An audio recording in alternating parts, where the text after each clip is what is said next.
Le sujet d'aujourd'hui, c'est la médicalisation de la grossesse et la prévention active du cancer.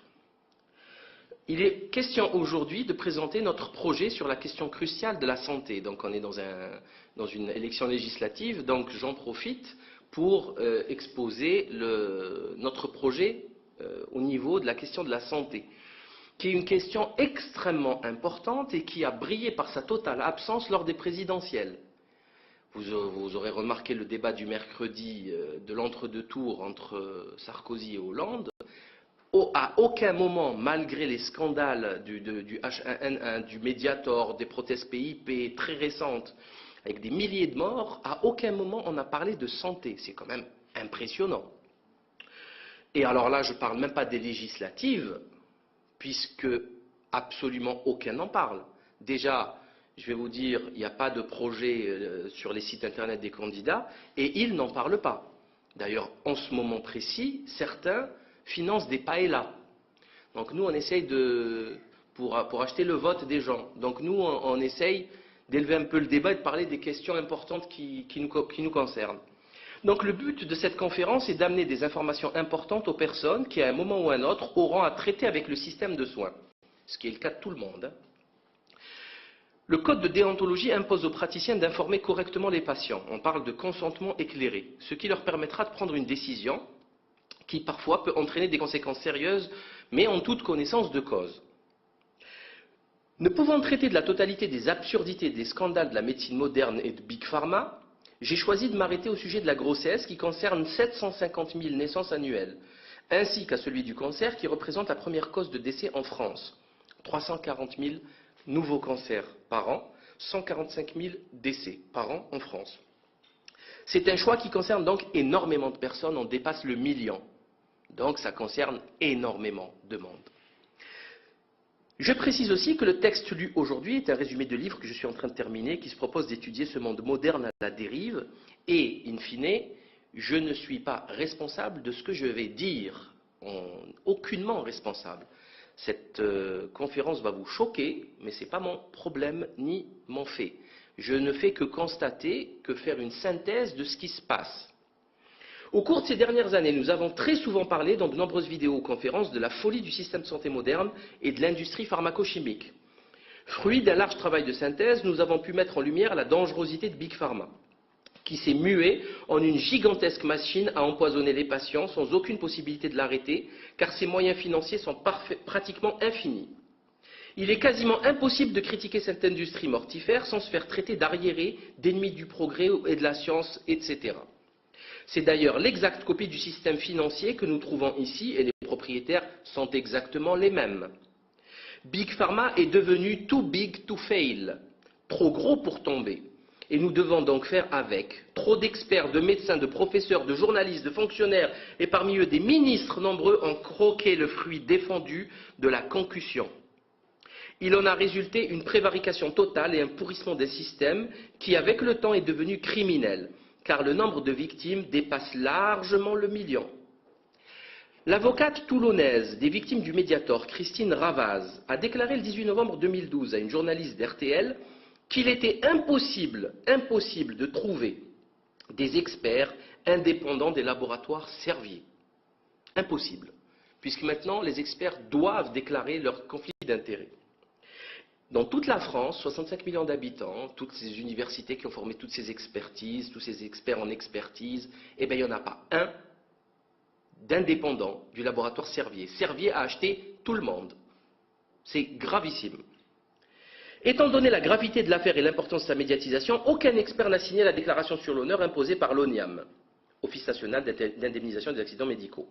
Les moyens de l'industrie pharmacochimique sont illimités, gigantesques. Leur lobbying entre carrément dans les deux assemblées, nationale et le Sénat, et dicte aux députés et autres sénateurs corrompus les lois qu'ils doivent faire voter. Usque ad mortem, jusqu'à la mort, il ne faut surtout pas les empêcher de continuer leurs crimes malgré les très nombreux scandales constatés ces dernières années et leur lot de victimes. Cela a été malheureusement vérifié lors de la tentative avortée de manipulation d'un rapport sénatorial par la sénatrice UMP Marie-Thérèse Hermange pour minimiser la responsabilité de Servier dans ce meurtre de masse sanitaire, rendu possible grâce à la complicité honteuse d'un professeur de pédiatrie génétique, Claude Grichelli. Je ne vais pas me gêner, je vais balancer les noms, il n'y a pas de souci, comme toujours. Une écoute téléphonique entre ce Grichelli et Marie-Thérèse Hermange, et le directeur opérationnel de Servier, un certain Jean-Philippe Seta, le 24 juin dernier, nous délivre cette conversation accablante. J'ouvre les guillemets. Je me suis fichu des choses nulles qui n'avaient pas d'importance, mais bien sûr, j'ai regardé les phrases clés, importantes, qui concernaient la responsabilité de Servier. Et donc, j'ai fait changer pas mal de choses. Fin de citation. Donc, nous avons un élu politique qui change les textes de loi à l'avantage de chez Servier, de Servier. Est-il utile de rappeler ici le passé professionnel de l'ex-ministre de la Santé Roselyne Bachelot-Narquin, qui a travaillé 14 années durant dans l'industrie pharmaco-chimique, ou celui de Nora Berra, ex-secrétaire d'État chargée de la Santé auprès du ministre du Travail, de l'Emploi et de la Santé, et qui a travaillé 10 ans pour l'industrie pharmaco-chimique. Sans oublier les liens très étroits entre Servier et l'ancien ministre de la Santé, Philippe Douste de Plazy, ainsi que son épouse d'ailleurs, puisque celui-ci a été financé à plusieurs reprises à hauteur de plusieurs centaines de milliers de francs à l'époque. Et pourtant, lorsque Douste de Blazy a été auditionné en mai dernier à l'Assemblée nationale dans l'affaire du Mediator, il a juré n'avoir jamais eu de lien d'intérêt avec Servier, ce qui constitue à l'évidence un parjure. C'est très grave. Tandis que son épouse a tout simplement travaillé pour Servier.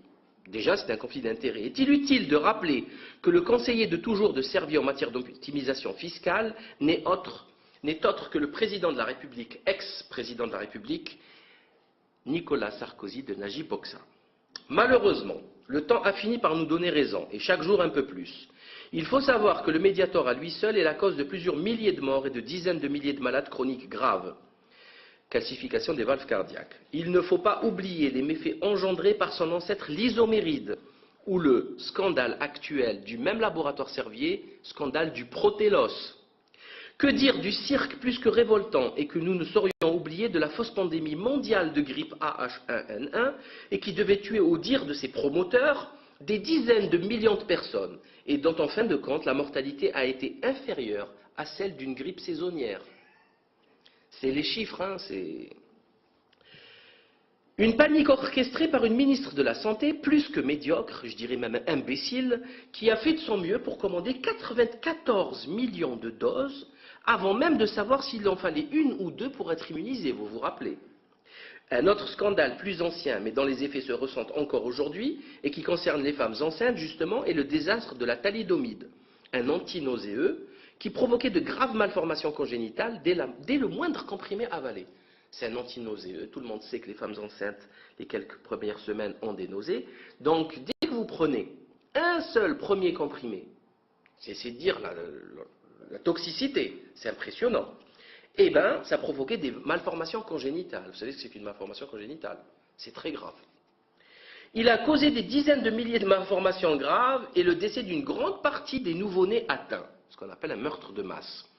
Il faut aussi savoir que les femmes exposées dans le ventre de leur mère au distilbène, premier oestrogène de synthèse utilisé dès 1940, souffrent de nombreux problèmes de reproduction et sont soumises à un net accroissement du risque de certains cancers, selon une vaste étude publiée dans le New England Journal of Medicine.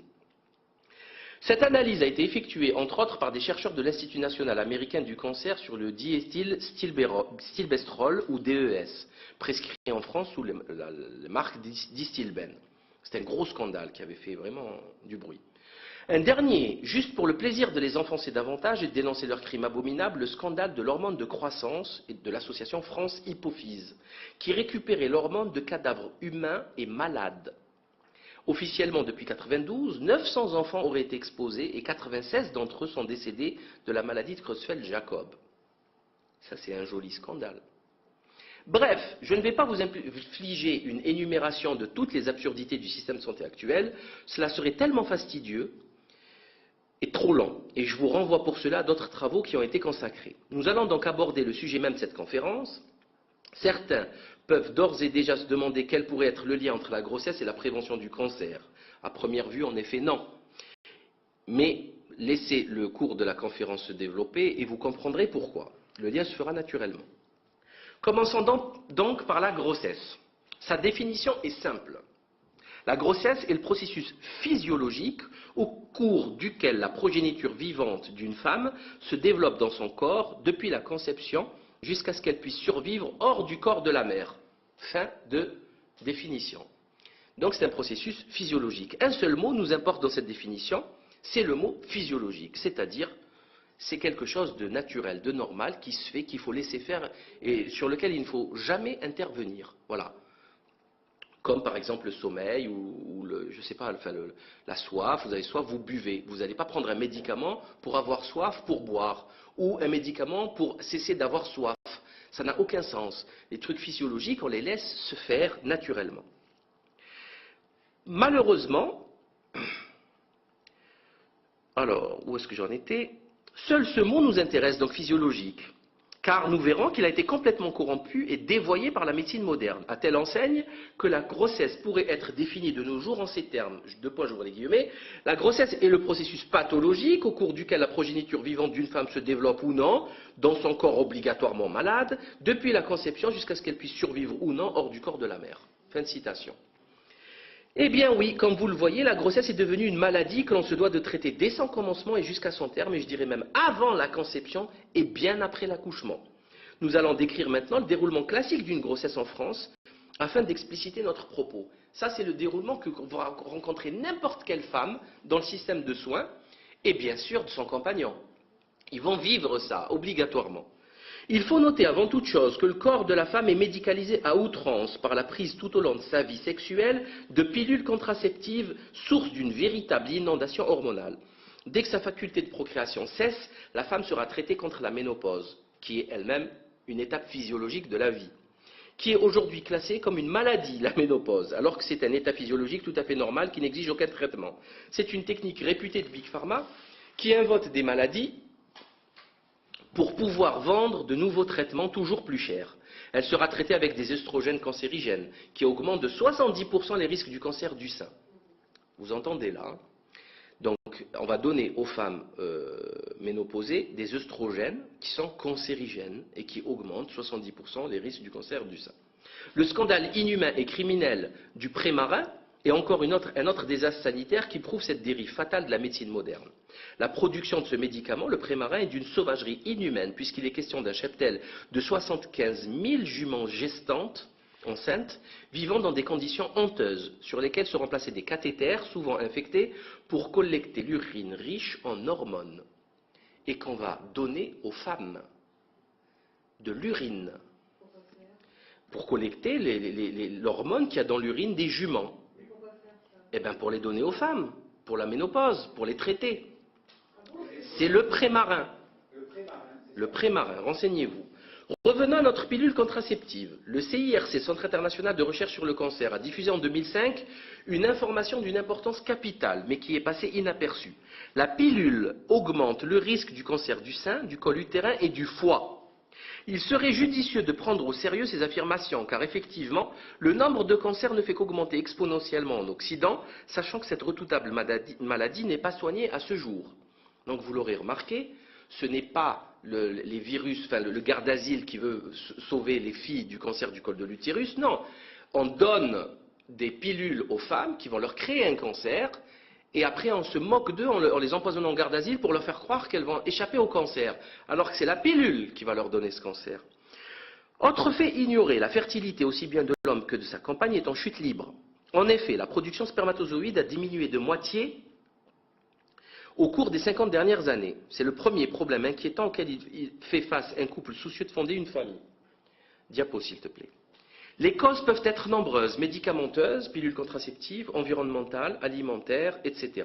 Dernièrement, l'Union européenne a répertorié 550 perturbateurs endocriniens. 550, que l'on retrouve souvent dans notre environnement immédiat ou dans notre alimentation. Par exemple, le bisphénol A, présent dans les biberons, le DDT, les PCB, les dioxines, les phtalates, les pesticides organochlorés et autres médicaments, etc. Et pour aggraver ce constat déjà alarmant en soi, 30 000 substances chimiques devront être enregistrées dans les décennies à venir. dans la décennie à venir. Le seul travail de prévention de nos élites scientifiques et politiques se résume dans les faits à imprimer une tête de mort sur les conditionnements de ces produits ou à organiser des colloques scientifiques européens où le blabla est roi et ne donne jamais d'action concrète.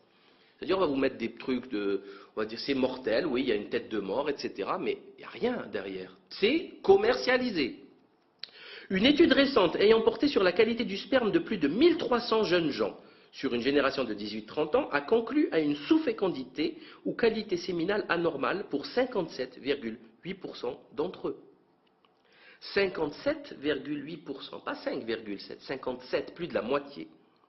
Il faut rappeler que 3 critères définissent un spermogramme normal. Le nombre par millilitre de spermatozoïdes, la mobilité et la forme. Tout ceci est détruit. Mobilité hasardeuse, un nombre abaissé et des formes et difformes. L'incidence du cancer des testicules a augmenté de 50% en 20 ans. Selon le professeur Bernard Gégou, président du conseil scientifique de l'INSERM et directeur du GERM, ou groupe d'études de la reproduction chez l'homme et les mammifères, la résultante de cette pollution généralisée est, j'ouvre les guillemets, les mécanismes sont différents, mais le résultat est à sens unique, une féminisation de l'appareil hormonal masculin. Fin de citation. Une des causes principales de cette féminisation est l'hormone féminine présente en grande quantité dans l'eau de robinet à cause de la pilule contraceptive. Car les filtres et traitements des eaux usées n'ont pas prévu ce type de molécules. Il en est de même pour les antidépresseurs, le paracétamol et les antibiotiques. C'est le concept même de médication passive que tout le monde connaît ou peut-être ne connaît pas. C'est-à-dire quand vous prenez un verre d'eau qui n'est pas filtré au charbon actif, vous faites un traitement hormonal, antibiotique, paracétamol et antidépresseur en même temps. Cette stérilité va créer une demande inédite dans l'histoire humaine, celle du don de sperme. En résumé, certaines personnes donnent ou vendent pour arrondir leur fin de mois, leur sperme que d'autres achèteront. Comment un être humain peut-il donner aussi facilement sa semence à une femme en sachant qu'il en résultera un être humain qui sera son propre enfant biologique ? Comment en étant arrivé à nier la réalité du lien biologique et génétique de l'enfant issu du don de sperme, cette négation étant entérinée et consacrée par un simple papier d'état civil? C'est-à-dire le fils c'est le vôtre, mais ce n'est plus le vôtre. Par contre, un simple papier d'état civil va décréter que c'est le fils d'un autre. C'est quand même délirant. La dérive en Amérique du Nord atteint des profondeurs ténébreuses. Un film récent intitulé Starbuck narre l'histoire d'un vrai Torontois, David Wozniak. Ce dernier, après un don de sperme, se retrouve aujourd'hui avec près de 1000, 10 fois 100, 1000 demi-frères et sœurs de par le monde. Cette dérive pose la problématique extrêmement sérieuse et préoccupante des risques d'inceste et de maladies génétiques graves. 2 demi-frères et sœurs peuvent très facilement se marier, voire même pire, un père donneur et sa fille, 25 ans après la fécondation, sans même le savoir. Il suffit de voir la prolifération des sites de vente pour comprendre la dérive dans laquelle plonge le monde occidental. 300 € le don de sperme et 25 $ pour la photo du donneur et ton bébé, 25 autres $ pour un test psychologique, une petite interview audio contre une énième petite rallonge, etc. C'est une dérive eugénique flagrante qui ne laissera place qu'aux grands blancs ou bruns aux yeux bleus, universitaires et sportifs comme dans les films hollywoodiens, et au détriment des petites tailles ne répondant pas au canon actuel de beauté. Pire encore, une caractéristique inquiétante se généralise parmi les banques de sperme mondiales. À terme, la disparition pure et simple des roux. Personne n'en veut. Les roux. À quoi bon s'inquiéter de la disparition des pandas ou des baleines lorsque l'homme lui-même est en voie de disparition? C'est curieux. Un autre facteur néfaste à la production de spermatozoïdes dès le plus jeune âge est la mise à température corporelle de testicules qui ne doivent pas l'être à cause des couches plastifiées et hermétiques d'aujourd'hui. Je m'explique. Le développement normal des gonades du bébé ne peut se faire qu'à une température inférieure de 2 à 3 degrés à celle du corps. C'est pour ça que le scrotum, le sac testiculaire, est en dehors du corps, parce qu'il ne supporterait pas les 37 degrés.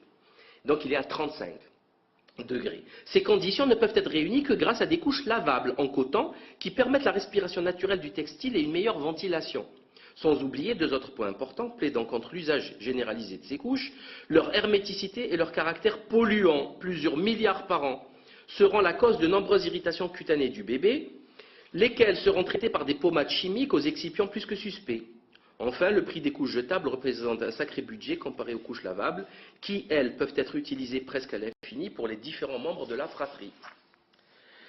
Donc vous investissez 400 ou 500 euros et c'est pour la vie. Vous pouvez faire 10 gosses. Par contre, les couches lavables, c'est 80 euros par mois par enfant. C'est minimum 2 ans. Et c'est excessivement polluant puisqu'il s'agit de milliards, 750 000 naissances, 5-6 couches par jour. C'est monstrueux, c'est monstrueux.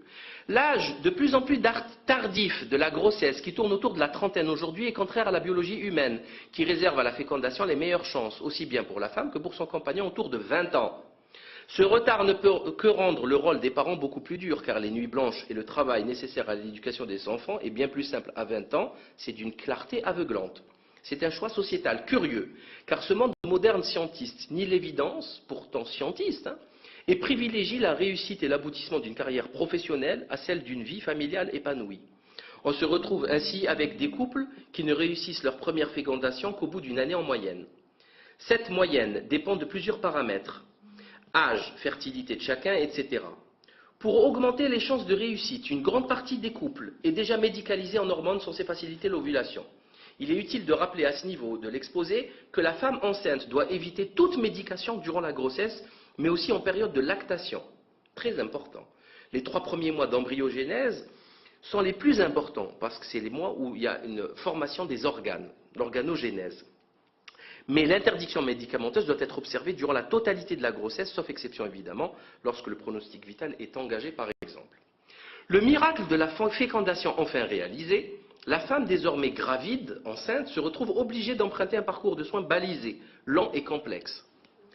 De multiples analyses biologiques seront prescrites après pour but de rechercher le groupe sanguin, le rhésus, le RAI, le toxoplasmose, l'hépatite, etc. Puis seront prescrites les fameuses 3 échographies obligatoires, 2e, 5e et 8e mois. En réalité, à la moindre douleur, au moindre saignement le plus insignifiant, les échographies s'enchaînent à un rythme effréné, sans la moindre préoccupation quant à la santé du fœtus en pleine formation, donc en grande fragilité. Sans oublier les fameuses vidéos 3D et en couleur du fœtus, sous fond musical pour faire plaisir à la famille, à papy et à mamie. Ces dernières sont plus puissantes au niveau énergétique. C'est des ultrasons, c'est la même chose, mais beaucoup plus puissants, puisqu'ils s'attardent beaucoup plus longtemps sur la surface du bébé afin de former l'image 3D. Quand les échographies médicales, par contre, à but diagnostique, ne durent que quelques secondes, le rapport bénéfice-risque dans ce dernier cas est relativement favorable. Tandis que ce rapport s'inverse complètement lorsqu'il est question d'échographie de confort 3D pour faire des films. C'est de la médecine sentimentaliste qui a pour objet de créer des documents souvenirs de famille, mais est-ce là le rôle du médecin? D'ailleurs, bizarrement, l'AFSAPS elle-même déconseillera aux femmes enceintes la pratique de l'échographie à visée non médicale. Mais qui s'en soucie vraiment aujourd'hui? Certains médecins américains, après les études assez inquiétantes sur la dangerosité de l'échographie fœtale, déconseillent clairement l'échographie de divertissement. Déjà en 2005, une étude publiée dans les Annales de l'Académie nationale des sciences aux États-Unis prouvait chez 355 souris une perturbation du développement cérébral du fœtus, plus exactement au niveau du cortex. Une autre étude beaucoup plus ancienne, publiée dans le fameux Lancet, une des plus célèbres revues médicales, et reprise dans The Independent anglais, le journal, cite un échantillon de 3000 femmes australiennes dont la croissance des fœtus était significativement ralentie par les ultrasons. L'échographie consiste à envoyer des ultrasons sur une cible, puis récupérer le retour de signal et le traiter informatiquement pour obtenir une image. C'est ce qu'on utilise aussi pour trouver le pétrole, etc. Chacun peut comprendre facilement que ce champ d'ultrasons est porteur d'énergie et que cette dernière peut causer un stress tissulaire évident. Surtout lorsqu'il s'agit de tissus fœtals en formation, fragiles, immatures. D'ailleurs, la fondation Bill et Melinda Gates finance un projet visant à stériliser temporairement les hommes par application d'ultrasons sur le scrotum, c'est-à-dire les testicules. Le traitement semble être réversible, mais c'est à vos risques et périls. Une réflexion s'impose à la lecture d'une telle information. Si la seule application de quelques minutes sur les testicules crée une stérilité provisoire, qu'en est-il d'une application de très longues minutes à plusieurs reprises sur ces mêmes tissus en formation, donc extrêmement fragiles? La question mérite d'être posée. Il va de soi que toute contestation de ces échographies abusives est vécue comme un blasphème de la part du milieu médical, qui ne sait plus faire autrement d'ailleurs. Quels que soient vos arguments, même s'ils émanent d'autres médecins et chercheurs, vous êtes immédiatement catalogués dans le chapitre fou, arriéré, intégriste, catholique ou islamiste, sectaire et je ne sais quoi d'autre. Ce milieu professionnel, malgré une multitude de scandales graves récents, décrédibilisants, voire humiliants, n'a jamais de doute et n'a que des certitudes bien ancrées, quelle que soit l'actualité. Entre le 2e et 3e trimestre de grossesse, la femme fait l'objet d'un diagnostic de diabète gestationnel, dû à une intolérance au glucose induite par les modifications hormonales physiologiques. C'est un truc très classique qui se soigne par un simple régime alimentaire. On évite les sucres. Toute femme enceinte diagnostiquée diabétique devra faire attention à son régime, car les complications sur la maman et son bébé peuvent être très lourdes. Ainsi, ces femmes sont systématiquement mises sous aspartame. C'est systématique. Poison cancérigène et neurotoxique reconnu, le lobbying très agressif de l'industrie permet encore sa commercialisation contre toute logique et souci de santé publique. Pourtant, une étude danoise publiée en 2010, c'est récent, conclut avec des résultats effrayants. La consommation d'un soda light, une canette par jour chez une femme enceinte, augmente le risque d'accouchement prématuré de 27%. Avec une consommation multipliée par 4, le risque s'élève à 78% de prématurés. Suite à ces découvertes plus que préoccupantes, des scientifiques ont écrit ce mois de novembre 2011, il y a 4-5 mois, une lettre au ministre de la Santé. Il ne dira pas qu'il n'était pas au courant, Xavier Bertrand, le franc-maçon, pour donner l'alerte sur les risques d'accouchement prématuré chez les femmes enceintes consommant de l'aspartame. Les enfants nés prématurés suite à cet empoisonnement sont sujets à des retards de développement 2 fois plus importants à l'âge de 2 ans, à un risque d'autisme multiplié par 5, ainsi qu'à une morbidité respiratoire augmentée. Rien que ça. Asthme et compagnie. On comprend maintenant pourquoi le nombre d'autistes a décuplé en quelques années, ou tout simplement le nombre de prématurés, car selon un rapport de la DRES, il a augmenté de 15% en 15 ans. Vu le nombre gigantesque de consommatrices d'aspartame qui se comptent en centaines de millions par le monde et eu égard à la dictature médiatique de la silhouette fine, les résultats seront à la hauteur de ceux de l'amiante, soyez-en certains. Autre découverte concernant les effets du fameux E951, l'aspartame, la survenue de leucémie, cancer du poumon et du foie, prouvée par les travaux de l'équipe italienne de Morando Soffritti, directeur scientifique de l'Institut Ramazzini de Bologne. Ce risque est bien entendu aussi bien couru par la maman que par son bébé et aussi toutes les personnes qui consomment du light. Après 9 mois de grossesse, ou moins, selon sa consommation d'aspartame, l'enfant vient au monde dans un hôpital entouré d'une dizaine de professionnels de santé, infirmiers, sages-femmes, pédiatres, médecins anesthésistes, obstétriciens. D'emblée, la péridurale sera proposée aux femmes qui désirent la faire, non sans leur avoir extorqué sa signature sur un document juridique qui assure à la structure d'accueil l'impunité en cas de pépin. Ça c'est génial, hein, on vous dit que c'est rien, il n'y a aucun souci, par contre on vous fait signer un papier pour ne pas être traîné devant les tribunaux. Voilà.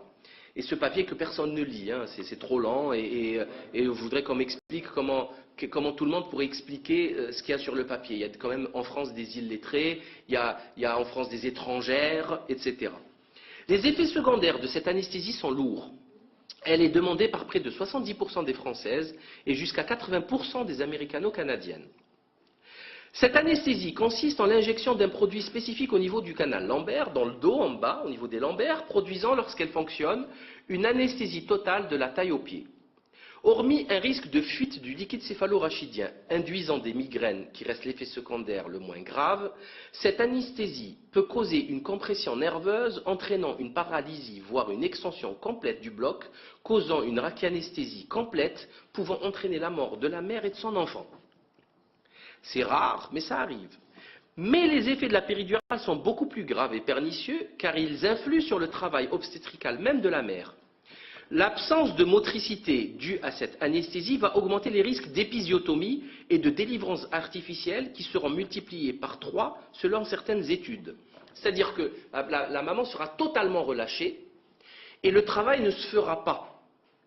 Donc, qu'est-ce qu'on va faire? Vu que le bébé n'arrive pas, il n'y a plus de motricité, il n'y a plus de poussée, on va couper.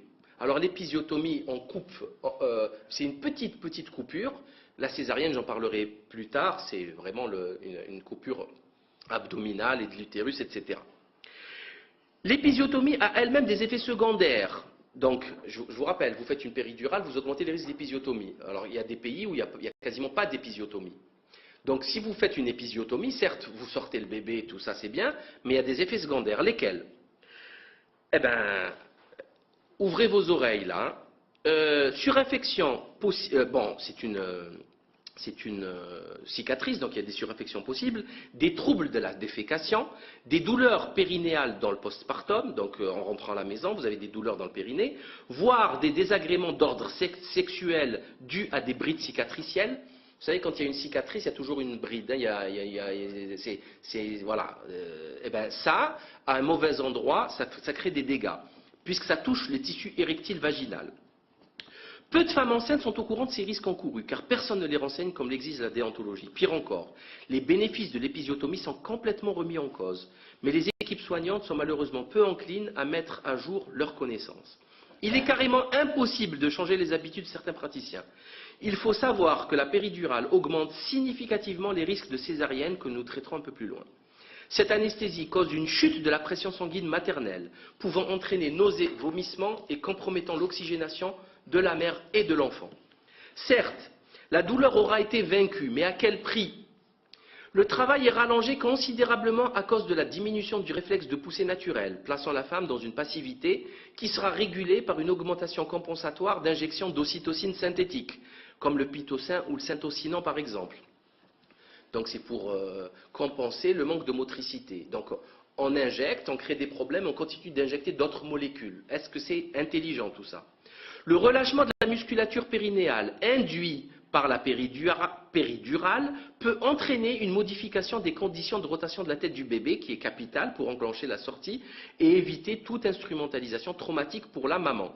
Donc, vu que le bébé ne tourne pas bien, donc on va aller le chercher avec des pinces. Et ces pinces créent des lésions. Vous ne rentrez pas des pinces comme ça, ce n'est pas naturel. Et c'est quoi ces lésions? C'est des plaies vaginales avec des hémorragies postpartum à la maison, des plaies cervicales, lésions osseuses. Parce que vous savez, vous êtes en panique, c'est violent. Hein, il y a le bébé, il faut le sortir, il y a la respiration, on suit son rythme cardiaque, etc. Il faut aller très vite.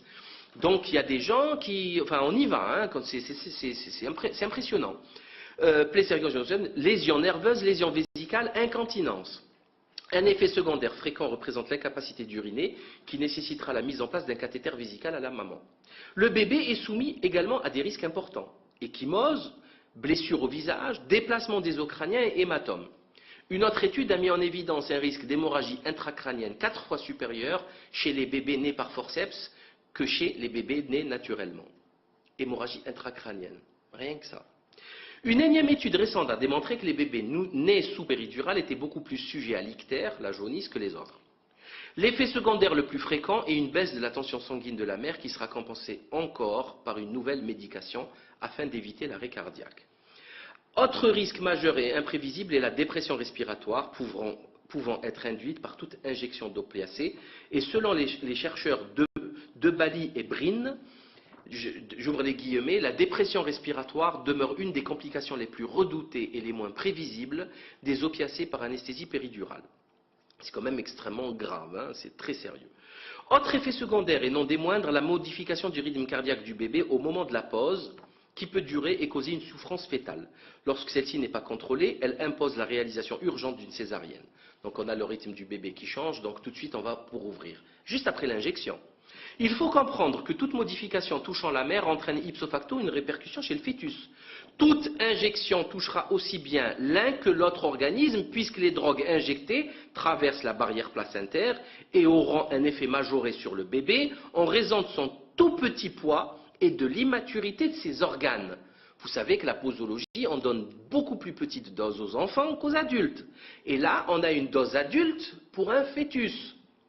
Enfin, on va dire un bébé formé, c'est vrai, mais bon, c'est quand même une dose adulte qu'on a mis à la maman. On n'a pas mis une dose de bébé. Et il patoche dedans dans cette soupe géniale. L'augmentation de la température maternelle qui entraîne une augmentation de la température fœtale et ainsi un accroissement des besoins en oxygène du bébé le met dans une situation proche du manque. Cette hyperthermie peut sembler anodine, sauf que certains chercheurs ont prouvé que le score d'Apgar, qui est un indice d'évaluation de la vitalité du nouveau-né sur 10 points, était plus faible chez les bébés accouchés dans ces conditions, avec 10 fois plus de risques d'encéphalopathie ainsi que des risques de convulsions dans la période néonatale. Bon.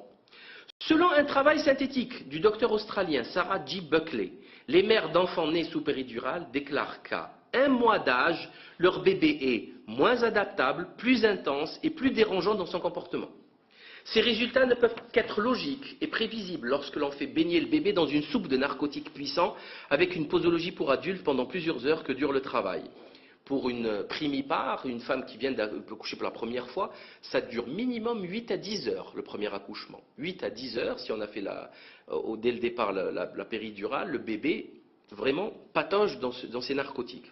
D'ailleurs, on retrouve ces drogues dans le sang des nouveau-nés plusieurs heures après la naissance. De plus, les habiletés d'allaitement du bébé, en d'autres termes les réflexes naturels, sont meilleurs chez les enfants nés naturellement et sans péridurale, ce qui tend chez les bébés nés sous péridurale à faire baisser leur poids après la naissance et nécessite une hospitalisation encore supplémentaire. Alors il faut savoir qu'un bébé né naturellement, vous le mettez sur le ventre de sa mère, il va chercher le sein tout seul. Il va chercher le sein tout seul pour téter, c'est complètement fou. Un bébé sous narcotique, il est perdu, il ne sait pas quoi faire.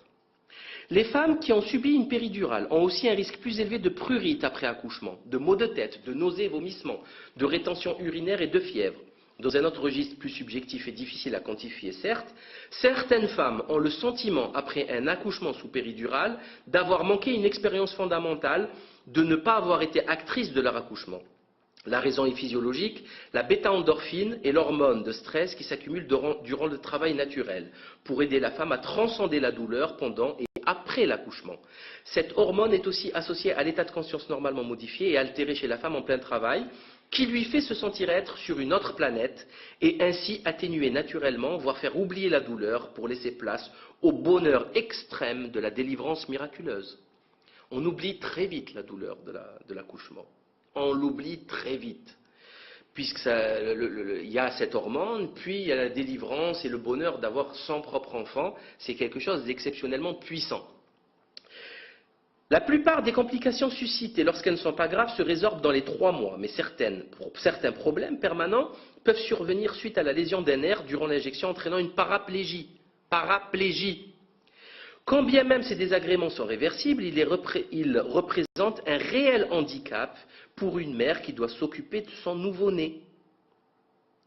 C'est-à-dire qu'on a besoin d'une maman qui soit à plein temps, qui fasse des nuits blanches pour s'occuper de son nouveau-né. On se retrouve avec une malade, avec plein de cicatrices partout, une obligation de soins, de changement de pansement. Elle sera incapable, sous médication, incapable de s'occuper de son bébé ou de l'allaiter, vous êtes bien d'accord. Nous avons l'impression que l'accouchement est devenu donc un acte extrêmement technique, complexe, imposant l'injection de nombreux produits médicamenteux avec un mépris total de la physiologie humaine ou même des effets secondaires possibles qui sont plus élevés que ne veulent bien l'avouer les équipes médicales. Effectivement, l'OMS même a déclaré en 1996 que l'analgésie par péridurale, en transformant un événement physiologique en procédure médicale, est un des exemples les plus frappants de la médicalisation de l'accouchement normal. C'est l'OMS. On assiste aujourd'hui à une médicalisation sauvage avec un aveuglement et une impéritie troublante. Pire encore, toute complication réelle sera assumée par la seule mère et son enfant, car le système de soins moderne est imperméable aux plaintes. Vous vous retrouverez seul face à un mur infranchissable. C'est terminé. Votre dossier va disparaître. Vos échographies aussi. C'est hallucinant la médiocrité et l'hypocrisie et le système qui est proche de la voyoucratie du système de soins. Avant de clore ce chapitre, on pourrait faire l'abstraction de la césarienne. Acte chirurgical lourd qui tend à se banaliser de plus en plus, puisque son chiffre a doublé en 20 ans, quadruplé en 35 ans. Sa pratique s'éloigne petit à petit de toute indication médicale et se rapproche de plus en plus à des césariennes de convenance personnelle, alors que les risques de complications sont sérieux, et ces dernières nombreuses. On en arrive à déclencher des accouchements sous césarienne pour ne pas gâcher le week-end de l'équipe soignante. Certains déclenchent l'accouchement pour ne pas payer trop d'impôts, c'est-à-dire pour avoir la part avant le 31 décembre. Je ne plaisante pas. Encore une fois, l'OMS déclarera qu'au-delà de 15% de césariennes, l'acte devient abusif.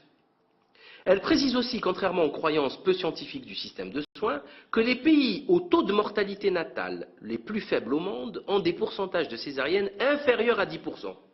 En France, ce taux se situe autour des 20%, mais dépend grandement des établissements de soins, ce qui tend à faire penser que l'acte dépend aussi beaucoup du praticien. Donc si le praticien il adore ça, ben, il la fera. Sinon, l'autre, il s'en passera parce qu'il se casse la tête pour ramener le bébé sans césarienne, c'est tout. Il prend le temps qu'il faut prendre. Il faut savoir qu'aux Pays-Bas, ce taux est de 6%, seulement 6%, c'est le tiers du taux de l'OMS, avec des chiffres de mortalité parmi les plus bas au monde. Ce chiffre annule l'argument de l'âge avancé des femmes, comme cause de cette augmentation de césarienne, puisque les sociétés françaises et hollandaises sont comparables au niveau de l'évolution sociétale des couples et de leur désir d'enfant. Les femmes, les hollandaises font des enfants très tard, comme les françaises. Sauf qu'aux Pays-Bas, le paradigme obstétrical est totalement différent du nôtre. L'accouchement y est considéré comme un phénomène naturel.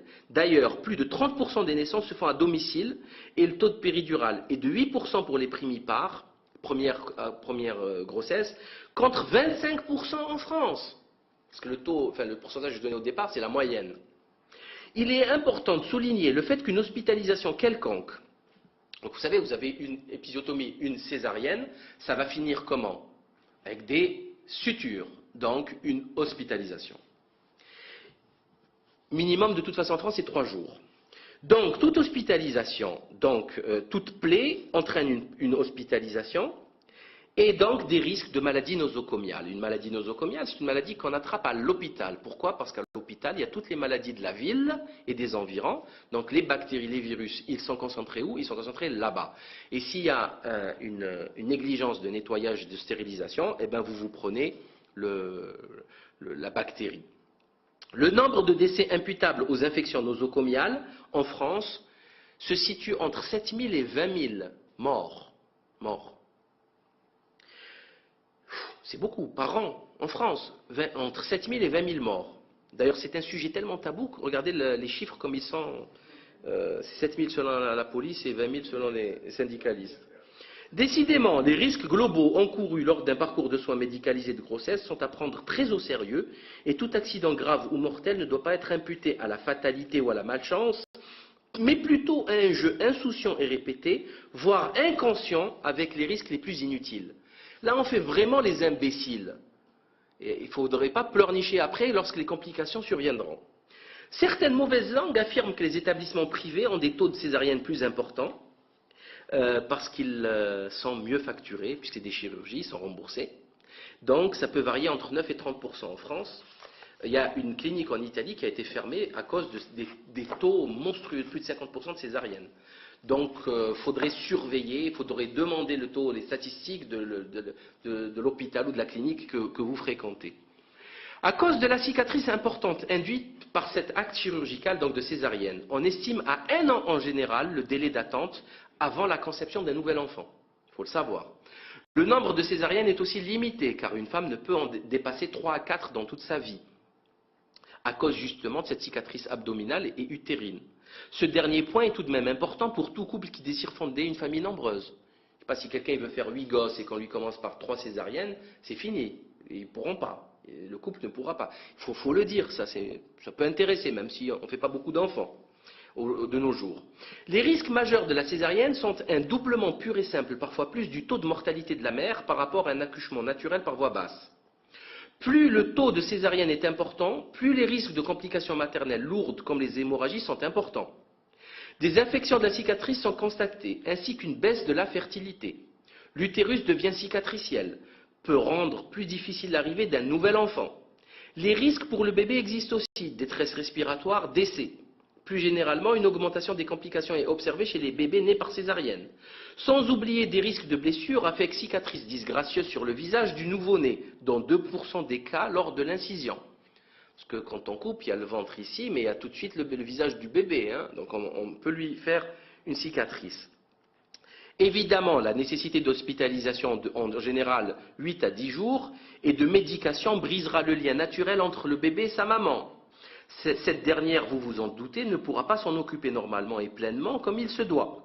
De nombreux articles scientifiques et ouvrages spécialisés ont démontré que l'heure qui suit la naissance est primordiale pour la création du rapport mère-enfant et que ce lien maternel sera encouragé et consolidé par un maximum d'interaction avec le bébé pendant cette courte période. 1 heure.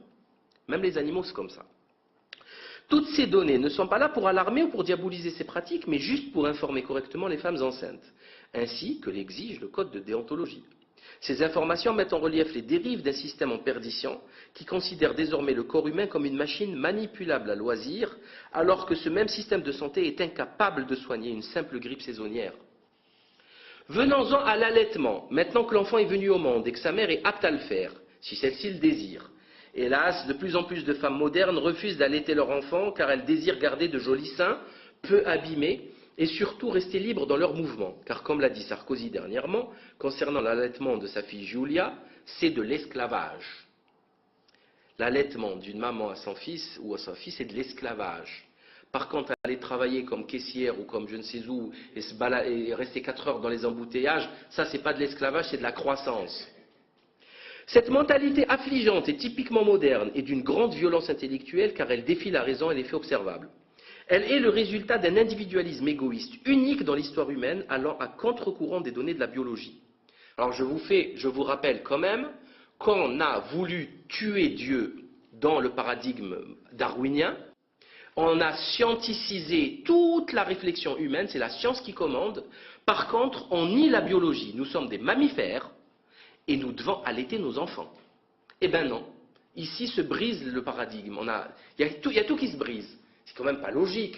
Nous sommes des scientifiques. Le meilleur aliment pour un bébé, c'est le lait maternel.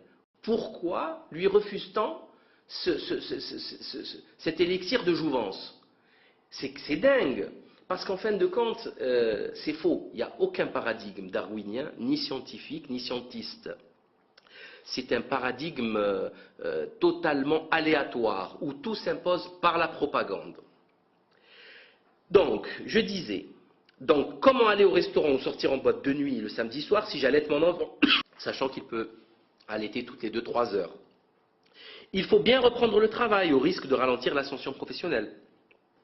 Ces femmes se feront alors prescrire des médicaments comme le Parlodel ou le Vasobral. Ce dernier, le Vasobral, présente comme effet indésirable une série alléchante de maux en tout genre. Nausées, surtout en cas de prise à jeun, valvulopathie cardiaque, péricardite, épanchement péricardique, céphalée, troubles digestifs et diarrhée. C'est dingue. C'est-à-dire que son corps produit du lait pour son enfant et elle va prendre des médicaments pour arrêter ce lait. Et prendre tous ces risques, c'est que la mère moderne se donne un mal fou pour priver son rejetant de ce qu'il y a de meilleur pour lui, en étant prête à prendre des risques pour sa propre santé. Il n'y a que l'homme moderne pour penser ou feindre de croire que le lait maternel a les mêmes caractéristiques et les mêmes vertus que cette poudre lyophilisée vendue en grande surface. Croire que cette farine inerte, totalement morte, gigose et compagnie, a un quelconque rapport avec le lait maternel tient de la déraison et de l'aliénation mentale, voire de la bêtise la plus crasse. L'allaitement maternel comble les besoins nutritifs complexes et précis, les exigences immunologiques et surtout affectives liées à la croissance du bébé. Le simple contact charnel avec la mère produit chez le bébé un confort et un bonheur qui ne peuvent être comparés à la simple satiété induite par un vulgaire biberon, de surcroît trempé dans du bisphénol A et désinfecté à l'oxyde d'éthylène, cancérigène. Le contact étroit et intime avec le sein de sa mère lors de la tétée sécurise l'enfant grâce à la reconnaissance du rythme cardiaque de sa maman et aux phéromones de sa maman qui sont pour lui l'odeur unique de la totalité de son être. Il a vécu 9 mois avec le rythme cardiaque de sa mère. Il le reconnaît parmi tous. J'ai vu un documentaire sur les enfants volés, c'est des dizaines de milliers d'enfants volés en Espagne, et il y a une maman à qui on a volé l'enfant, et elle a reconnu son cri parmi tous les cris. Elle a reconnu le cri d'un bébé. Il faut le faire, ça, reconnaître le cri d'un bébé. Il n'y a qu'une maman qui est capable de faire ça. Ils sont tous pareils, les ouin, ouin, ouin, ouin. Comment vous allez reconnaître le cri d'un bébé? Eh bien, elle a reconnu, elle a allé le récupérer. Elle est descendue les escaliers, elle a suivi le son. C'est des trucs qui dépassent la raison. Et le bébé, il reconnaît deux choses, l'odeur de sa mère et son rythme cardiaque. Voilà. Donc quand vous le mettez dans ces conditions-là, en plus il tète, c'est-à-dire qu'il va se nourrir, il est au paradis. Eh bien non, on lui refuse. Ensuite, le premier lait, ou le fameux colostrum, produit immédiatement après la naissance, durant encore quelques jours, épais et coloré, un peu verdâtre, est un trésor de diététique pour le nouveau-né. Avant d'aller plus loin dans l'explication du lait maternel, il faut savoir que la science moderne ne connaît pas complètement sa composition. Donc un peu de modestie. Un peu de modestie. Ils ne connaissent pas. On a envoyé des voitures téléguidées sur Mars, mais on ne connaît pas la composition complète du lait maternel. Faut le dire. Ce lait est exactement ce dont a besoin l'estomac minuscule, immature et vierge du bébé, avec une composition unique qui est impossible à imiter. Déjà, à température idéale, il est très riche en cellules vivantes, comme les leucocytes, indispensables à la défense immunitaire, encore inexistantes chez le bébé. En immunoglobuline, en protéines, enzymes spécifiques, hormones indispensables, lipides, vitamines, sels minéraux, acides aminés libres, oligosaccharides indispensables à la digestion, etc., etc. Cette merveille de lait a le don de changer sa composition selon l'âge du bébé pour s'adapter à ses besoins spécifiques. Et même durant le laps de temps que dure une seule tétée, le lait change. Parce que la digestion n'est pas la même. La digestion change ce qu'il y a dans l'estomac, et bien le lait change. C'est complètement fou. C'est divin. C'est trop complexe. Ça dépasse toutes nos capacités de compréhension. En effet, la composition très complexe de cet élixir de jouvence est adaptée aux capacités de filtration des organes jeunes et encore immatures. Cette énumération non exhaustive rend compte de l'impossibilité pour l'industrie de fabriquer un lait identique ou même semblable au lait maternel, à moins qu'il sache fabriquer des macrophages, des lymphocytes et des hormones vivantes et actives. Mais ça, il faut qu'on nous le dise, parce que je ne suis pas au courant, moi, de ça. Au contraire, ils sont capables de fabriquer que des cides, bactéricides, virucides, fongicides, que des choses qui tuent. Ils ne fabriquent rien de vivant. Le lait maternel est de surcroît gratuit, tandis que la soupe chimique coûte jusqu'à 80 € par mois. Pour ma part, priver le bébé de ses nutriments indispensables tient du crime consommé. Se priver de ce miracle physiologique produit par le canal galactophore producteur de lait tient de la folie. Et troquer ce miracle de la maternité contre une vulgaire poudre contenue dans une boîte métallique vendue à Carrefour me rappelle l'agriculture hydroponique. N'est-ce pas les agriculteurs, les ingénieurs qui ont essayé de faire des élevages, des cultures de cerises ou de fraises sur de la laine de je ne sais quoi, avec du goutte à goutte de solutions dégueulasses. Certes, ça donne des belles grosses fraises, mais sans aucun goût et sans aucune valeur nutritive. Eh bien, c'est exactement ce qui se passe avec les enfants. Nous avons des enfants qui poussent, certes, mais qui sont tous malades, cacochimes, valétudinaires. Parce que tout simplement, ils sont pleins de carences. En France, au 4e mois de vie, le taux d'allaitement n'est plus que de 5%, tandis qu'il est de 99% en Norvège et de 95% en Hollande. Car les congés de maternité sont tout simplement plus lents. C'est donc un choix social et politique, tout simplement. Par contre, ces mêmes femmes qui refusent d'allaiter pour X raisons sont prêtes à se faire greffer de faux seins siliconés à des prix exorbitants, juste pour ressembler à des stars dépravées de cinéma, et se soumettre à des modes imposés et éphémères et se retrouver in fine avec des implants PIP mortels car cancérigènes, puisque garnis de silicone frelaté. Tant pis pour vous.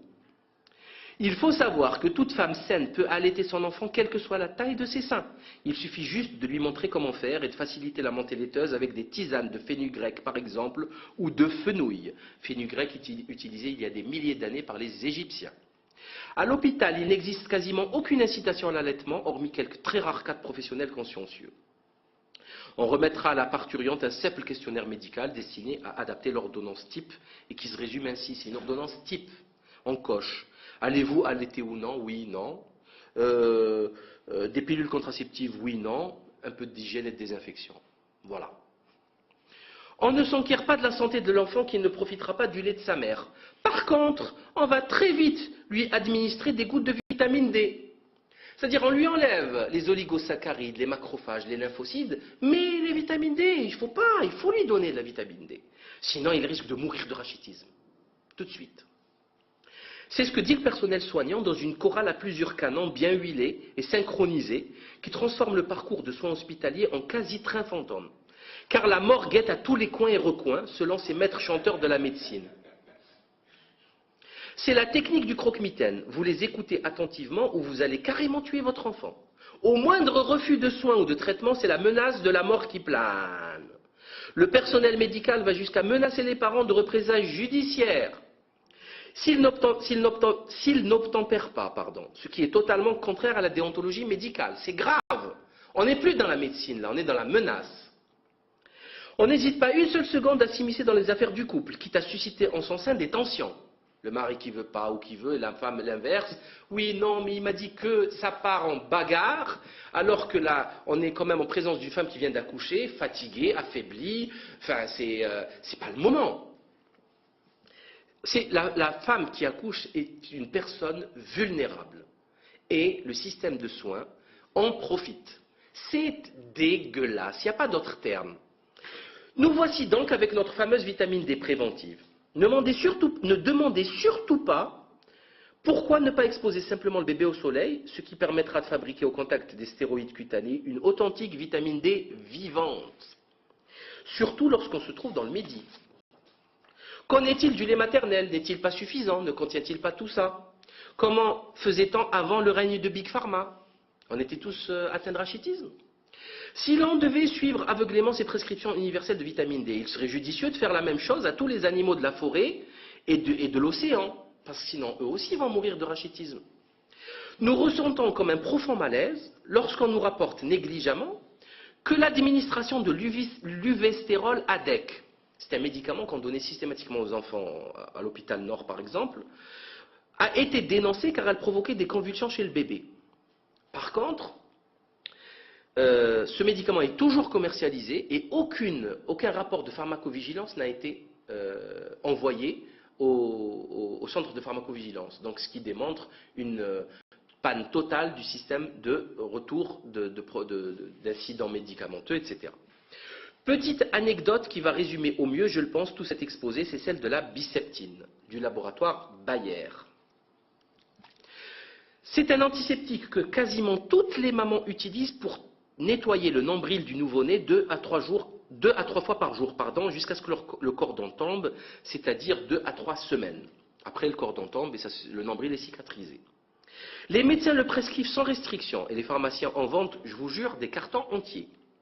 Sauf que sa notice précise très clairement ce qui suit dans le paragraphe « Mise en garde spéciale ». 2 points, j'ouvre les guillemets.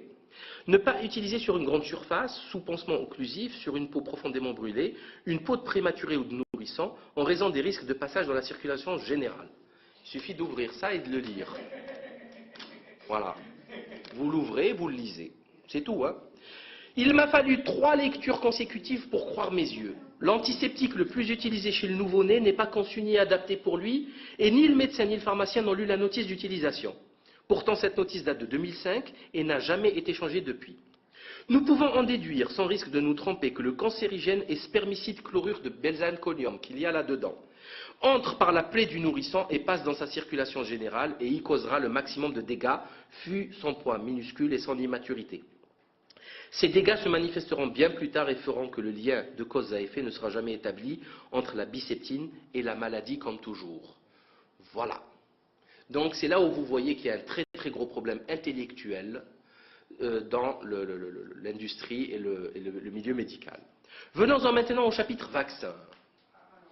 Le préféré de notre système de soins est de loin. Rien ne fera changer d'avis à nos apprentis sorciers de l'injection. Pas même de connaître le réel contenu de leur soupe purulente, c'est-à-dire mercure ou thymérosal ou thiomersal, hydroxyde d'aluminium, cellules cancéreuses, formol, OGM, virus vivants et non atténués, etc. Quels que soient les scandales à répétition des vaccins de l'industrie, aucun questionnement n'effleure nos zélateurs de la picouse. Quid de la fumeuse vaccination du H1N1? Quid du scandale du Gardasil qui a causé des morts et des effets secondaires graves? Quid de la vaccination contre l'hépatite B et l'éclosion, voire de l'explosion concomitante de dizaines de milliers de scléroses en plaques? 80 000. des années 90. La vaccination est devenue une religion sacrée qui ne supporte pas la contradiction, une secte dangereuse qui a pour gourou un falsificateur au nom de pasteur. Le système de soins se referme de plus en plus à mesure que les scandales sanitaires sont nombreux et graves et contribuent à le discréditer. Bref, une série interminable de vaccins sera proposée à votre enfant afin de le protéger d'hypothétiques dangers.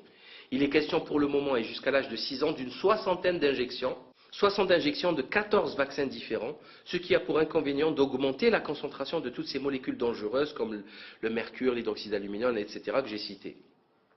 L'hôpital regorge de publicités pour inciter à la vaccination. Des cartons entiers de tracts sont distribués gratuitement aux mamans, car financés par Big Pharma. Flyers et dépliants magnifiques, avec de très belles photographies de bébés en pleine santé, qui tiennent plus de la propagande sentimentaliste que de la science. Aujourd'hui, un seul vaccin est obligatoire en France, celui du BCG, et uniquement pour les 2 premières injections. Seulement. Et le DTP, oui. Il n'est plus commercialisé. Depuis 2008, ce dernier n'est plus fabriqué et commercialisé en France car il a causé en 2008 un nombre important de réactions allergiques. Il n'y a donc plus aucun vaccin obligatoire. Et pourtant, il y a le DTP. Il y a le DTP. Seulement, il n'y a plus que le DTP, le BCG a sauté. Les fanatiques de l'inoculation prescrivent des quantités de vaccins non obligatoires. Et la mode aujourd'hui est aux vaccins multivalents comme le Pentavac ou Inforix Hexa. Ils peuvent contenir donc 6 souches de vaccins, comme la diphtérie, le tétanos, la coqueluche, l'hépatite B, la poliomyélite et les infections à Haemophilus influenza type B, alors qu'il est impossible à un enfant de contracter ces 6 maladies en même temps. Vous êtes d'accord? Vous voyez contracter toutes ces maladies d'un coup. Grâce au vaccin, c'est un pack cadeau, pack platinum. Pire encore, il n'y a que 2 possibilités de contracter le virus de l'hépatite B, un rapport sexuel ou une seringue de drogué. Pourquoi donc vacciner tous ces enfants qui n'auront pour leur très grande majorité aucune chance d'être en contact avec le virus, hein? De 0 à 15-16 ans, on va dire, on n'a pas de rapport sexuel, sinon ça serait inquiétant. On n'est pas un adepte de la seringue d'héroïne, sinon ça serait encore beaucoup plus inquiétant. Je dirais même c'est plus grave d'être héroïnomane qu'atteinte d'hépatite. Bon, bref, c'est pas grave. Le dépliant Vacciner son bébé, réalisé par GSK, GlaxoSmithKline, en décembre 2010, présente le calendrier vaccinal des moins de 2 ans. Il explique à la page 6 la dangerosité des maladies comme la diphtérie par exemple, tout en indiquant, je cite, « Le fait de faire vacciner les enfants a permis de faire disparaître la maladie en France. » Ben alors, ça ne sert à rien de vacciner. Si la maladie a disparu. La maladie a disparu. Ils l'écrivent texto. Alors pourquoi vacciner? Les risques d'être en contact avec un malade étranger est rarissime puisqu'il n'est pas censé voyager du fait même de son statut de malade. S'il est malade, il est chez lui, il est hospitalisé.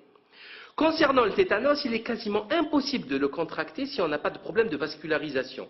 D'ailleurs, les seuls malades en France, les 3-4 malades annuels en France, ce sont des vieillards de 4e âge qui ont des ischémies.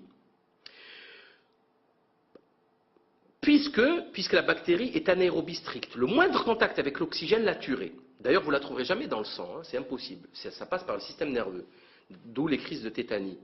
Mais une phrase encore plus intrigante se trouve à la page 7 de cette brochure concernant le tétanos. Je cite, « La vaccination est le seul moyen de se protéger de cette maladie car on ne fabrique pas d'anticorps après avoir été infecté. » Je ferme les guillemets. Alors moi je croyais que le vaccin, c'était pour fabriquer des anticorps contre la maladie. Alors que là, la maladie elle-même ne fait pas fabriquer d'anticorps. Alors il faut m'expliquer le concept là. Intellectuellement, il faut m'expliquer le concept. Et d'ailleurs, les anticorps, ils ne pourront jamais attaquer le tétanos parce que s'ils sont dans le sang, le tétanos est déjà mort puisqu'il est un anaérobie strict. Il faudrait que quelqu'un m'explique ce concept. Mais personne n'est capable d'expliquer ce concept. C'est une folie que d'injecter cette purulence vaccinale dans le corps d'un enfant dont le système immunitaire est totalement immature et met 6 ans, je dis bien 6 ans, comme tout bachelier le sait, puisque c'est au programme terminal, pour arriver à maturité. Il faut savoir que la complexité prodigieuse du système immunitaire humain est encore à découvrir. Et pourtant, ces apprentis sorciers font des expériences risquées sur des bébés en parfaite santé.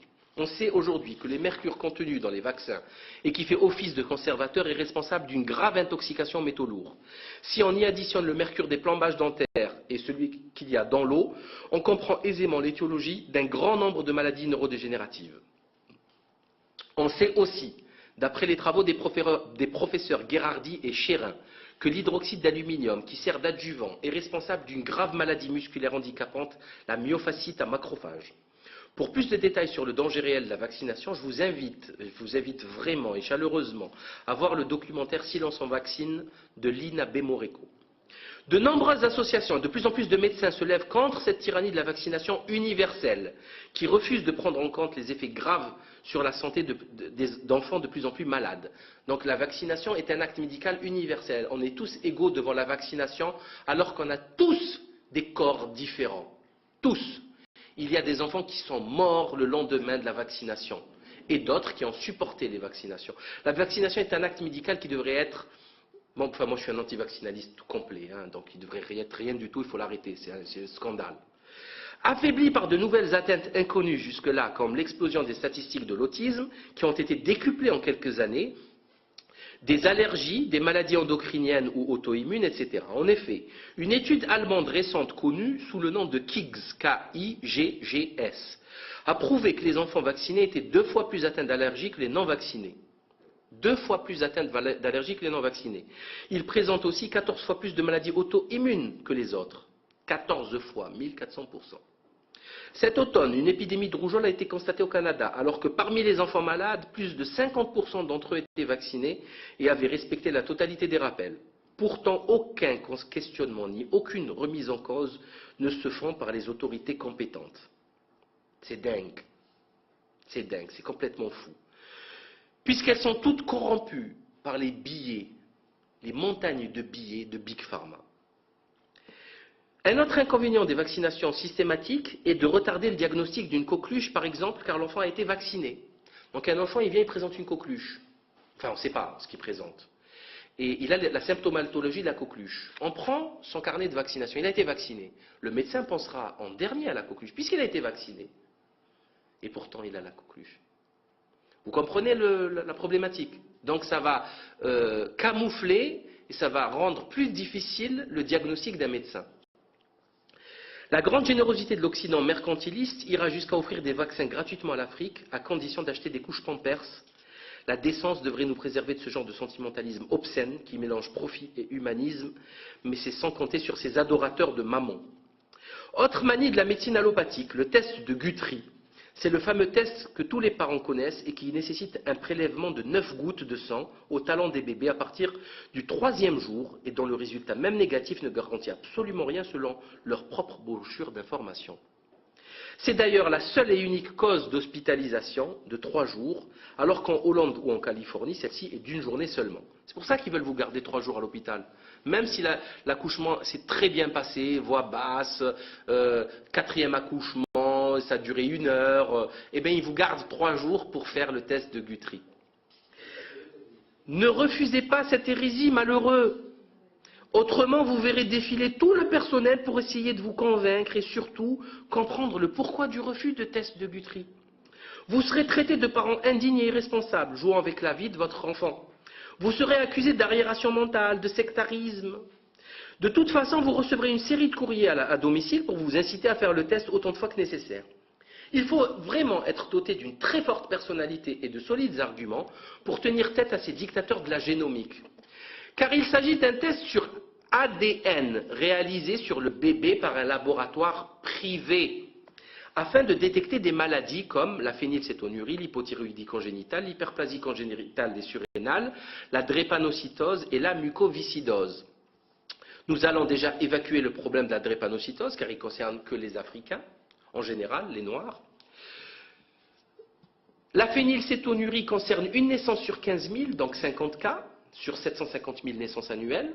L'hypothyroïdie congénitale, 1 sur 4 000, donc 187 personnes. L'hyperplasie congénitale, 62 personnes, et la mucoviscidose, 187 personnes. Ce qui fait un total de 484 cas, à peu de choses près.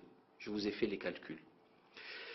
L'hyperplasie, alors où j'en étais, voilà. Donc, on réalise donc une campagne nationale de dépistage sur 750 000 bébés chaque année pour seulement 484 cas de maladies qui ne sont pas mortelles, hein, du moins certaines d'entre elles. Les bénéfices d'une telle campagne nationale sont loin d'être prouvés, surtout lorsqu'on sait qu'une telle manœuvre est très coûteuse et les risques pour un enfant de tomber malade est donc de 0,06%. Le rapport bénéfice-risque est loin d'être favorable, surtout lorsque l'on sait qu'on a fermé des commissariats, qu'on a, par exemple, on a fermé des commissariats parce que ça coûtait trop cher, on a mis au chômage des dizaines de milliers de flics, l'insécurité a augmenté, il y a des assassinats à la Kalachnikov dans nos quartiers, ça ne dérange personne. Et par contre, là, on va dépister 750 000 enfants systématiquement pour rien. Donc, il y a quelque chose derrière tout ça. Les gouttes de sang seront conservées pendant 1 an au laboratoire après cette période. Le RIVM, ou Institut National pour la Santé Publique et l'Environnement, peut encore utiliser le sang de votre enfant 4 ans pour une analyse scientifique, à moins de le refuser par écrit. Ça, personne ne le sait, ça. Déjà, 28 millions d'enfants français ont été testés au Guthrie. On voit ainsi sous nos yeux se constituer un fichage génétique extrêmement inquiétant.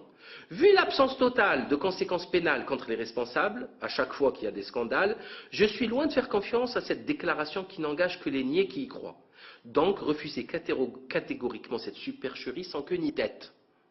C'est maintenant que se fait le lien avec le cancer et qui éclaircira enfin le titre de cet exposé.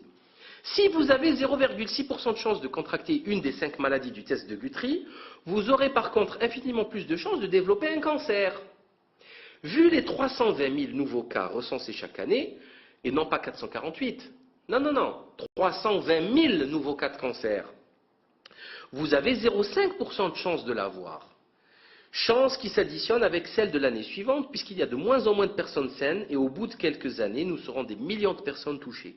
Avec plus de 145 000 décès par an, et en constante augmentation, vous avez également 0,22, et non 0,06. 0,22% de chance de mourir d'un cancer chaque année. Donc c'est une chance sur 500, un peu moins. Je vous prie de croire que la fin de vie d'un cancéreux est extrêmement douloureuse et d'une violence rare. La morphine n'ayant plus aucun effet, le malade ne pèse plus que le poids de ses os recouverts d'une peau verdâtre qui attend la mort avec empressement, telle une délivrance. Le traitement actuel du cancer se résume à la radiothérapie et à la chimio. Or, c'est un total échec cuisant et troublant vu les dizaines de milliards injectés dans la recherche depuis plus de 30 ans, sans aucun résultat. Ce n'est pas moi qui le dis, ce sont des experts et des chercheurs, comme par exemple le professeur Belpom qui dit « on est en train de perdre la bataille et la guerre contre le cancer ». Alors que les statistiques épidémiologiques explosent et malgré les plans cancer 1 et 2 de Chirac et Sarkozy.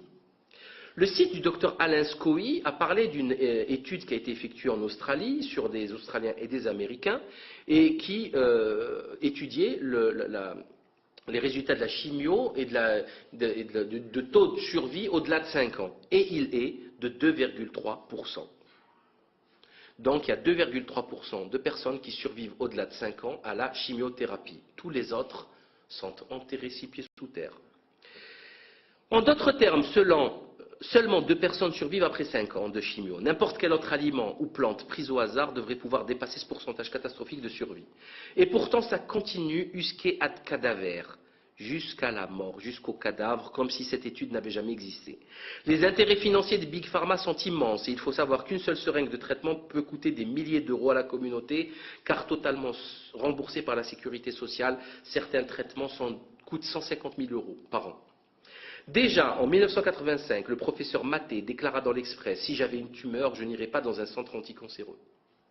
C'était le plus grand patron de la cancéro en France. Le professeur Henri Joyeux, cancérologue aussi, déclara quant à lui « Ce sont des intérêts financiers gigantesques qui permettent d'expliquer que la vérité scientifique soit encore aujourd'hui trop souvent occultée. 85% des chimiothérapies sont contestables, voire inutiles. Des milliards d'euros engloutis dans des recherches aussi stériles qu'inutiles, milliards issus aussi bien des impôts que des dons des particuliers que l'on sollicite constamment, sans oublier le remboursement d'autres milliards que ces poisons coûtent à l'assurance maladie. Donc l'État va financer de la recherche, on va vous faire le don, l'arc, etc. Vous allez donner des sous. Après, la sécurité sociale va payer ces laboratoires qui fabriquent ces poisons, des milliards engloutis pour rien. Faut-il rappeler aussi le scandale de l'ARC, association plus de malfaiteurs que de lutte contre le cancer, car présidée par le franc-maçon et escroc Jacques Crossmarie, Grande Loge nationale de France. Il sera condamné à de la prison, et pourtant, n'a-t-il pas reçu 2 pétitions de soutien de la part de 700 personnalités pour la première, 1000 personnalités pour la seconde, en expliquant que c'était quelqu'un de très bien et qu'il ne méritait pas d'aller en prison. Il a détourné des dizaines de millions d'euros, lui et ses 2 complices, Michel Simon et Pascal Sarda, s'offrant villa avec piscine, domestique, fleurs et champagne, voyages nombreux et lointains, des rémunérations occultes pour lui-même ou ses maîtresses, pendant que les autres mouraient. Pour ma part, je préfère que l'on me conseille sur la manière d'échapper à un sort aussi peu enviable que celui de contracter un cancer, que sur la manière de diagnostiquer une hypothétique maladie génétique avec des risques statistiques infimes et une incidence sur le pronostic vital et sur la qualité de vie beaucoup moins lourde. Tout est vérolé car nous sommes entourés de lascars et de voyous dont le seul but au monde est d'avoir beaucoup d'argent pour assouvir des besoins peu avouables. Les scandales de l'ARC, du laboratoire Servier, de l'amiante, du sang contaminé, de l'hormone de croissance, de la grippe AH1N1 sont là pour le prouver.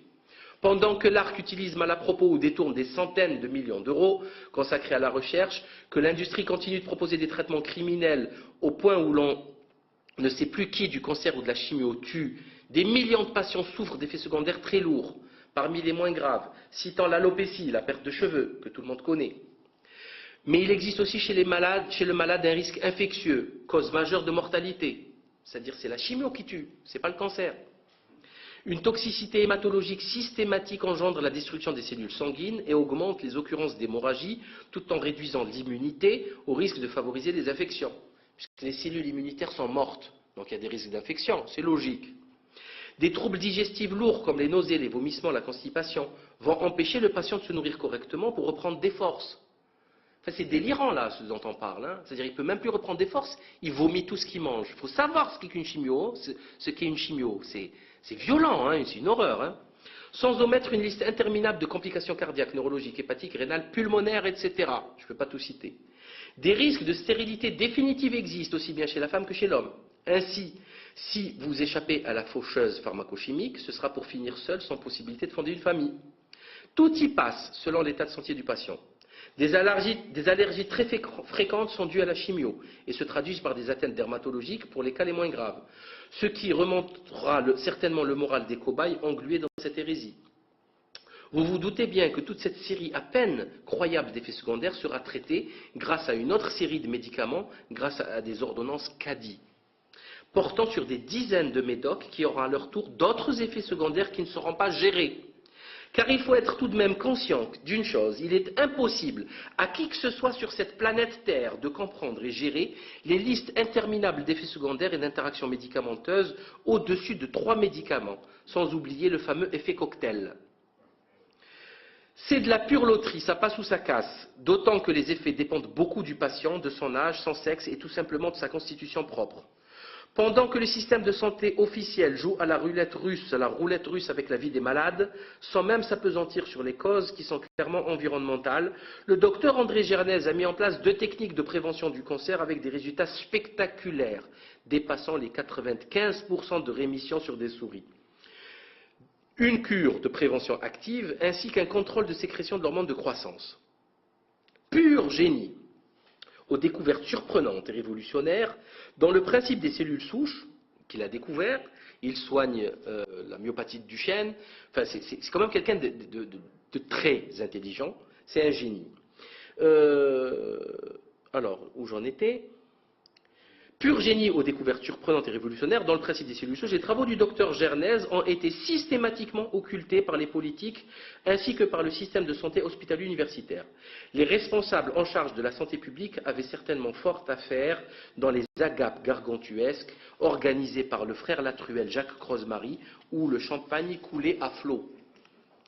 Le principe est très simple, il est question, j'ai bientôt fini, encore 5 minutes, le principe est très simple, il est question de tuer très vite les premières cellules mutantes, avant le stade fatidique du million de cellules qui rendra l'évolution irréversible. Car comme le dit si bien le docteur Gernez, le sens commun veut qu'il soit plus facile d'écraser un gland qu'un chêne. Si on observe la courbe de Collins, On remarque que le cancer met 8 ans pour arriver au stade de détection d'1 milliard de cellules, ce qui représente un nodule que l'on peut palper sous la peau, d'1 gramme environ. L'évolution étant géométrique, 8 ans avant, il n'y avait qu'une seule cellule qui s'est multipliée par 2, puis 4, 16, 32, 64, 128, etc. En d'autres termes, si un traitement préventif annuel est réalisé, il est très possible et simple de tuer dans l'œuf ces quelques cellules cancéreuses. Concrètement, il est question chez les personnes à risque d'une cure alimentaire d'1 mois afin de mettre l'organisme en acidose métabolique. En pratique, il faut réduire d'1 tiers la ration alimentaire quotidienne, diminuer les apports en glucides et les viandes rouges. Enfin, on administrera à la fin de la cure 2 antimétotiques très légers comme l'hydrate de chloral et la colchicine. Les résultats sont spectaculaires et pourtant personne ne semble intéressé par cette découverte. Donc, comme vous le voyez sur la courbe de Collins, vous avez à 0 année, vous avez une cellule, puis à 1000 cellules à 3 ans, vous avez le stade de fixation. À 5 ans, vous avez le stade d'1 million de cellules, et là c'est irréversible, c'est trop tard. Et malheureusement, on ne le saura pas avant le stade d'1 milliard de cellules, donc du stade du petit nodule qui est palpable ou visible dans les examens radio, etc., d'imagerie. Donc il faut agir juste avant, et le docteur Gernès préconise donc cette cure de prévention active chaque année, à partir de 40 ans, que tout le monde peut pratiquer. C'est un petit jeûne, c'est tout, un petit carême, de rien du tout. Alors, la seconde façon est aussi d'une logique limpide, contrôler la sécrétion d'hormones de croissance, car sans elles, il est impossible de développer un cancer. Les animaux auxquels on a supprimé l'hypophyse ne se cancérisent pas. Cet arrêt de la sécrétion n'a aucun effet secondaire notable chez l'adulte, puisque sa croissance étant achevée, il n'en a plus besoin. Comme le dit très bien le docteur Lacaze, Jacques, il fait partie de l'équipe du docteur Gernès, dont la brochure récemment imprimée et disponible gratuitement sur Internet est intitulée pour une politique publique de prévention active des cancers, j'ouvre les guillemets, la vérification des travaux du docteur Gernès est très facile à faire. Il suffit d'une volonté politique. Point. C'est aussi simple que ça. On ne peut pas compter sur les politiques ou les experts corrompus par l'industrie et leur lobbying corrupteur. La lecture du dernier communiqué élyséen à l'occasion du décès de Daniel Mitterrand nous donne un début d'explication. Malgré très peu de mots, il était truffé de fautes d'orthographe impardonnables pour des cabinets ministériels, à moins que dans ces bureaux on prenne systématiquement les plus médiocres. Alain Juppé n'est-il pas un repris de justice? Les scandales se multiplient dans une classe politique dépravée, aux mœurs douteuses. Affaire DSK, Carlton, affaire Georges Tran, affaire Michel Néré, la pédophilie assumée du ministre de la Culture Mitterrand, etc., etc., etc. Le chef, le directeur de cabinet de Christine Albanel, à l'époque ministre de la Culture, impliqué dans une partouze homosexuelle avec un mort, l'affaire Patrick Binet. Tous ces gens sont des voyous. Vous prenez les conseillers de Bertrand, le franc-maçon qui était salarié chez Servier. Voilà pourquoi le Mediator a été commercialisé plus de 33 ans. Donc ils sont tous corrompus et on n'aura jamais rien si le peuple ne réagit pas vigoureusement.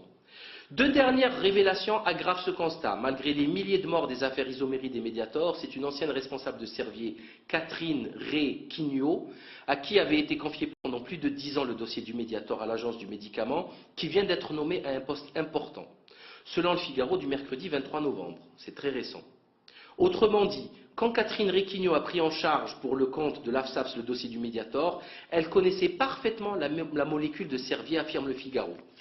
Avant de rejoindre l'AFSAPS à la fin des années 90, elle a travaillé chez le laboratoire Servier, où elle a occupé le poste de médecin-chef de produit en charge de l'isoméride. Donc, elle connaissait très bien la molécule de l'isoméride qui est très proche, c'est une molécule à base de fluor, puisque l'isoméride, si je ne m'abuse, c'est fenfluramine, et le Mediator, c'est benfluorex. Elle savait très bien ce dont il était question, et pourtant, ils ont autorisé la commercialisation de ce poison mortel. Donc, c'est un jeu de chaises musicales qui fait passer les experts de l'industrie aux organismes de contrôle sans gêner grand monde. Qu'elle soit toujours en poste aujourd'hui défie la raison humaine. Moi, je ne veux pas qu'on parle de politique. D'abord, elle dégage, après on parle politique. Pire encore, une réunion s'est tenue à Courbevoie le 23 juin dernier au siège de Schering Plough France, une boîte qui a été rachetée par Merck en 2009.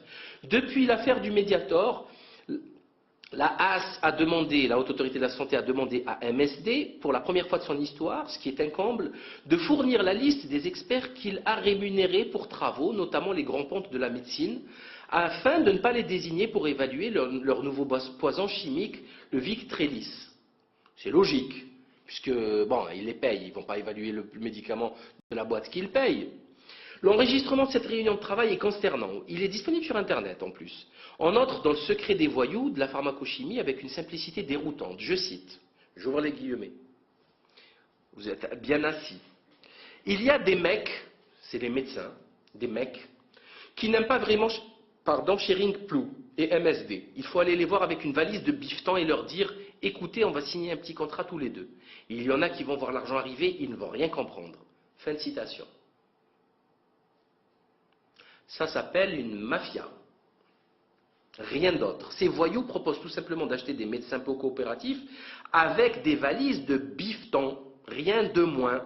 C'est lui qui le dit. Avez-vous entendu parler d'arrestation, de mise en examen ou d'enquête judiciaire? Non. Autre question légitime. D'où viennent ces valises de liquidités et comment ces messieurs peuvent-ils en disposer aussi largement alors que le système Tracfin est censé guetter tout retrait en liquide supérieur à 3 000 €? Donc, la loi n'est pas appliquée dans ce pays, parce qu'il s'agit de dizaines de milliers de médecins. C'est une armée de milliers de visiteurs médicaux qui va aller voir des dizaines de milliers de médecins, je ne plaisante pas, et qui vont proposer des biftons. Bifton, c'est une belle liasse, c'est des milliers d'euros. On est en train de parler de dizaines de millions d'euros. D'où vient cet argent? La bonne nouvelle est que rien ne nous oblige à les écouter, rien ne vous oblige à consommer leur poison, rien ne vous oblige à suivre leurs prescriptions. Mais il faut agir, il faut attaquer ce système mortifère grâce à l'union des compétences de chacun. L'association APAG du docteur Gernez, APAG, a été mise en place dernièrement. Il faut y adhérer et faire connaître leurs travaux au plus grand nombre. Car il n'y a pas pire attitude que d'attendre la catastrophe avant de commencer à réagir. Il serait déjà trop tard. Aidez-nous à gagner ces élections afin de mettre ces problématiques au premier plan des préoccupations politiques et mettre ainsi à terme un terme définitif à l'hyperpuissance de Big Pharma. Il faut absolument faire rentrer ces problématiques dans le débat politique et dans les préoccupations premières de la politique, des débats publics. Sinon, on ne fera qu'accumuler des milliers et des milliers de cadavres sans comprendre même pourquoi on en est là. Parce que c'est une course sans fin, on tourne en rond et on augmente la prescription et l'injection et l'administration de ces molécules chimiques. Merci pour votre attention.